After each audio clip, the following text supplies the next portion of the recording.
Franco Vega, y a los 20 años, como dice el poema de Jorge Luis Borges, comprendí la profesión a la que estaba destinado, la del actor, que aprende a simular que es alguien para que no se descubra su condición de nadie.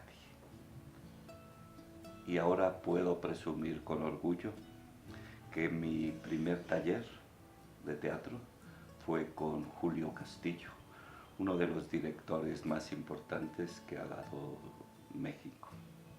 Era el año de 1976-77, fue un proceso que prácticamente duró más de un año porque Julio Castillo venía a Querétaro prácticamente cada 15 días y nos hizo participar a los cómicos de la legua en la primera muestra nacional de teatro en el año de 1978 en León, Guanajuato.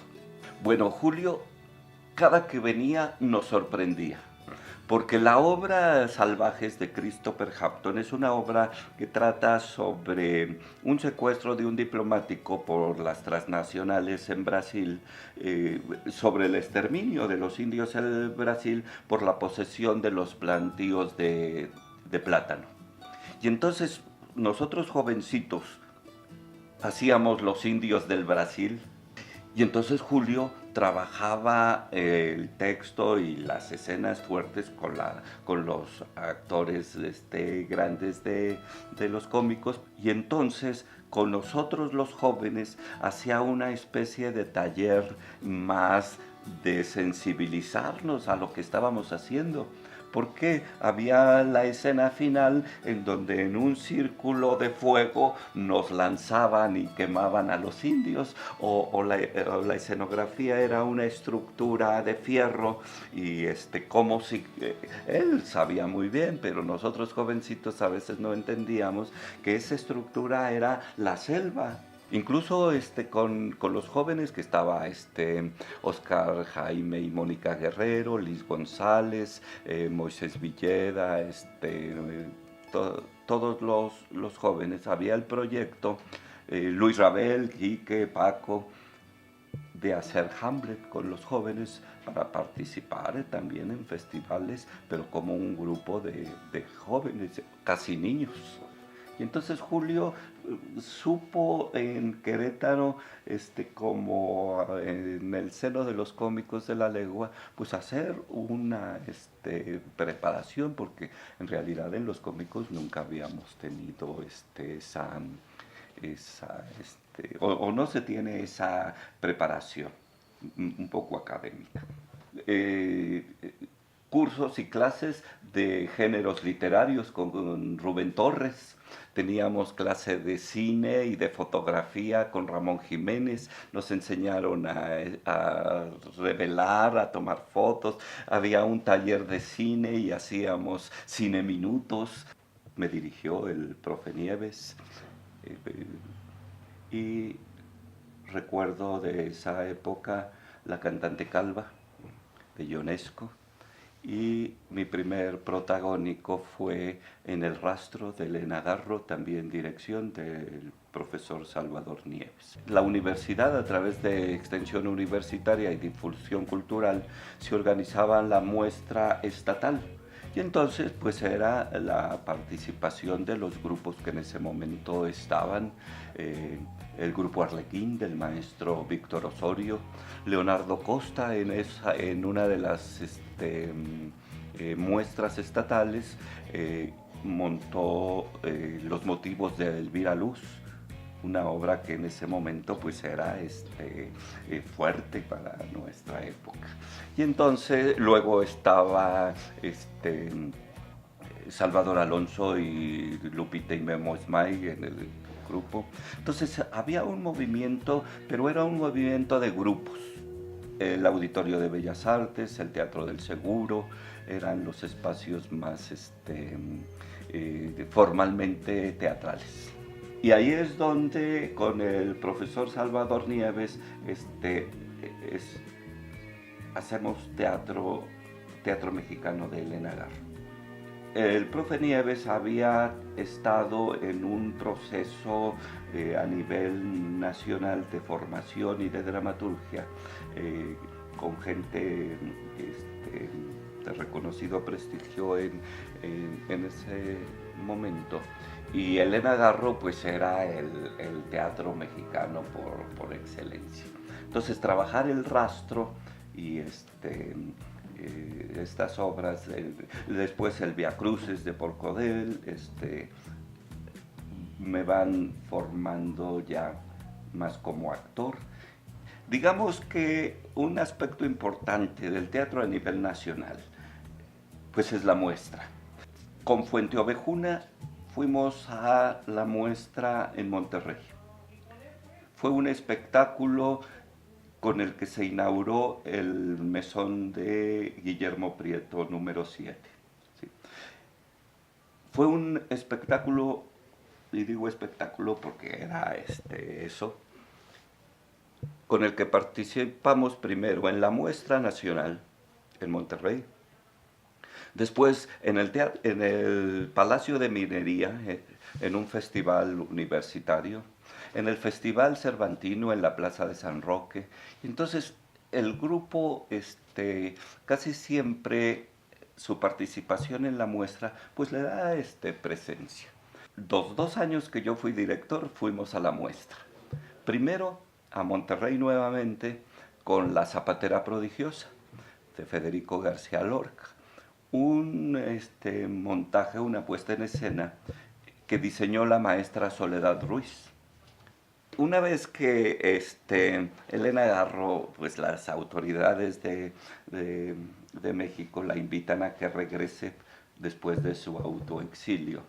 La muestra nacional en Aguascalientes es un homenaje.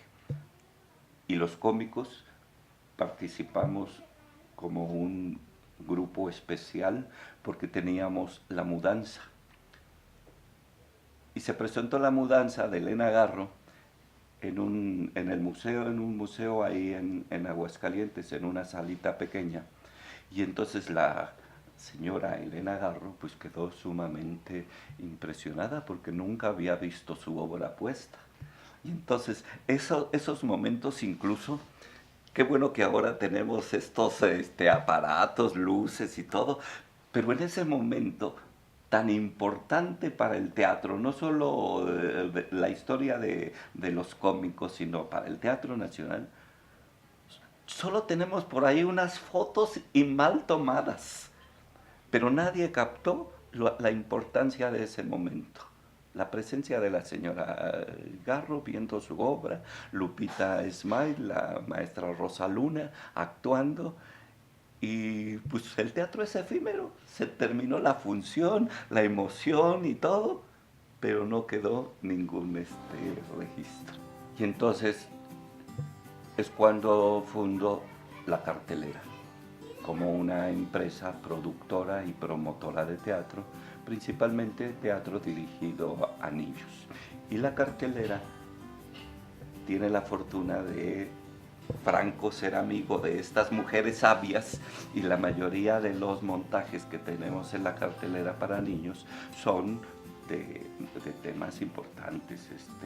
El Planeta Rojo de la maestra Raquel Bárcenas habla de perder el miedo a la oscuridad de su cuarto, miedo que todo niño sufre en determinada edad. Con Verónica Maldonado, Valentina y la sombra del diablo, que es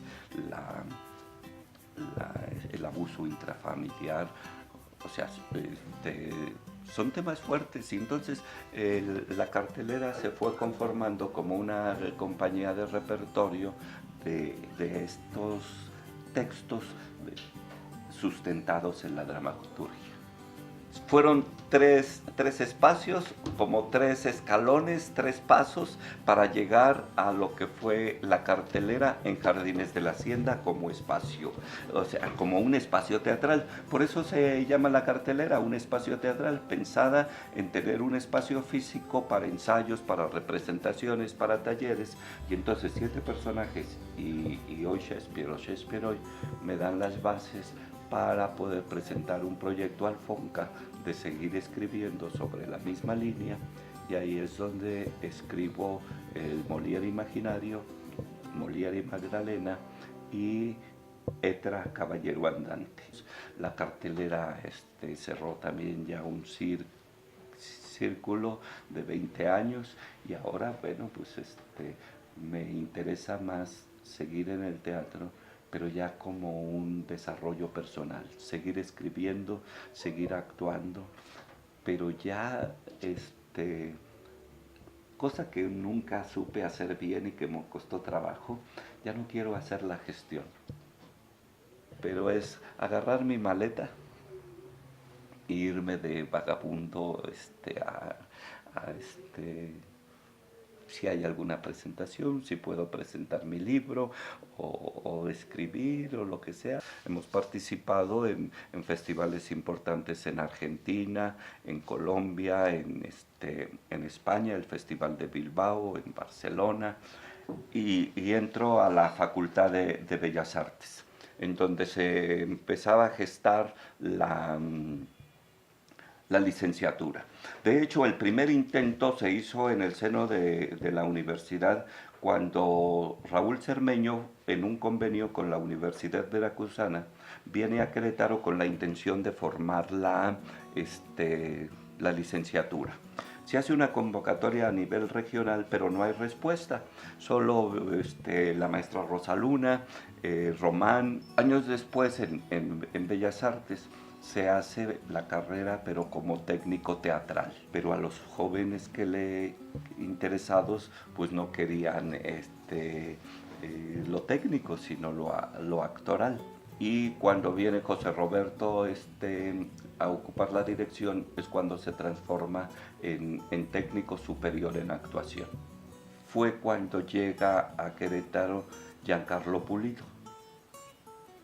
Y Giancarlo Pulido habla con el director de Bellas Artes, José Roberto González, y entonces es cuando llega a Querétaro Pamela, Ivonne, Benito, toda una generación de egresados de Bellas Artes con título profesional. Pero sigue existiendo el Querétaro sin infraestructura teatral. Improvisamos mucho, adaptamos mucho los espacios, que es un logro, porque hacemos teatro en cualquier rincón. No somos comunidad, o somos una comunidad muy desintegrada. Cada quien, o sea, nadie ve lo que pasa en los demás teatros. Y creo que todavía, a pesar de los años y a pesar de que hay espacios, seguimos haciendo teatro en la calle.